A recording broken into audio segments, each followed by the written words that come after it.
Good day, everyone. We are the Group 7, present to you the topic entitled Anti-Oppressive Education. Without further ado, let's begin. But before of that, I want to find first what is anti-oppressive education.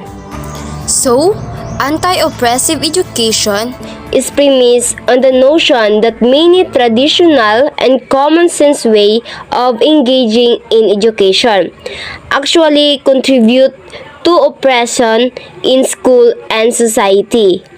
Furthermore, anti-oppressive education is premised on the notion that many common sense way of reforming education actually mask the oppression that need to be challenged. What results is a deep commitment to changing how we think about and engage in many aspects of education, from curriculum and pedagogy to school culture and activities, to institutional structure and policies. Perhaps, more importantly, what result is a deep commitment to exploring perspectives on education that do not conform to what has become common sense in the fields of education. So anti-oppressive education expect to be different, perhaps uncomfortable, and even controversial. So why is anti-oppressive education is important? So becoming an anti-oppressive education means having a deep commitment to change and having the skills and courage to engage in changing curriculum, pedagogy, classroom, management, and school culture. An anti-oppressive educator will create a safe space for the oppressed to speak, to be heard, and to be honored. Form of oppression: racism, prejudice or discrimination against people on the basis of their membership in a particular racial or ethnic group, typically one that is marginalized.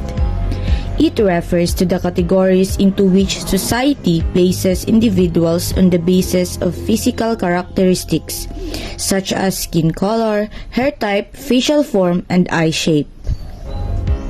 Classism, prejudice against or in favor of people belonging to a particular social class, in which we have different types of classes, such as upper class, middle class, and the lower class. Sexism, prejudice, stereotyping, or discrimination typically against women on the basis of sex. Sexism can affect anyone, but it primarily affects women and girls. It has been linked to stereotypes and gender roles, and may include the belief that one sex or gender is intrinsically superior to another. Heterosexism, discrimination or prejudice against gay people on the assumption that heterosexuality is the normal sexual orientation. It is a system of attitudes, bias, and discrimination in favor of female-male sexuality and relationships. Anti-Semitism, hostile behavior toward Jews just because they are Jewish, including stereotyped views and teachings proclaiming the inferiority of Jews. Jews means a member of the people and cultural community whose traditional religion is Judaism. It may take the form of religious teachings that proclaim the inferiority of Jews. Ableism, discrimination and oppression in favor of able-bodied people. It is a discrimination and social prejudice against people with disabilities or people who are perceived to be disabled. It characterized people as defined by their disabilities and inferior to the non-disabled. Colonialism. It is a practice or policy of control by one people or power over other people or areas, often by establishing colonies and generally with the aim of economic dominance. It is like the act of one nation controlling another for economic gain. Old circle of oppression. It composes sections or parts to hold words that are connected by a common relationship. As we observe, the outer part are the disadvantaged or marginalized, while the inner part are the normalized or privileged. Like in the portion of class, the normalized group are the rich and educated, while the poor and uneducated is the disadvantaged group. Same goes with the ability, language, appearance, sexuality, gender, and race. The innermost part of the circle shows the dominant group and ideology. This emphasizes the oppressions which are being tell us sexually constructed and not individual. Theory of social constructionism asserts that all meaning is socially created. Social construct may be so ingrained that they feel natural, but they are not. Instead, they are an invention of a given society and thus do not accurately reflect the reality. Next is removing oppressive lenses. As educator, how can we remove the oppressive lenses? So Kevin Comasher further developed the 4 approaches to deal with the anti-oppressive education to remove the oppressive lenses. First approach is the education for the other. It is recognizing the oppression and its effect. Second, the education about the other, which is recognizing stereotypes.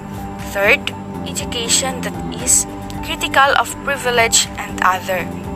This approach demands naming the norms, the underlying stories, the narrative, the unspoken, and oftentimes the hidden ideologies. Lastly is the education that changes students and society, which is the resistance, crisis, and sanctifying of self. These all approaches will give us a powerful kind of thinking about how in conflicts ways are within multiple strategies to tackle the problem of injustice. What is social justice? Social justice refers to a political and philosophical theory that focuses on the concept of fairness in relations between individuals in society and equal access to wealth opportunities and social privilege. In short, social justice is the view that everyone deserves equal economic, political, and social rights opportunities. Approaches to anti-oppressive education. First, subtle ways, like changing the wording of issues. On this way, you may say something nice that helps the issues and don't allow yourself to get distracted in helping to solve the issues. You should speak what is the good idea to resolve the problem. You might point out the benefits, also the willing to compromise, and in that way the issues will be settled. Second, the obvious ways, like creating learning situations that help students to be critical observers of their environment. Yes, you must do something that may help students to be more observer in their environment. In that way, we will be a good influence to others. Being observer is very helpful because you can or we can create an idea to solve the problem and what is the best to solve it.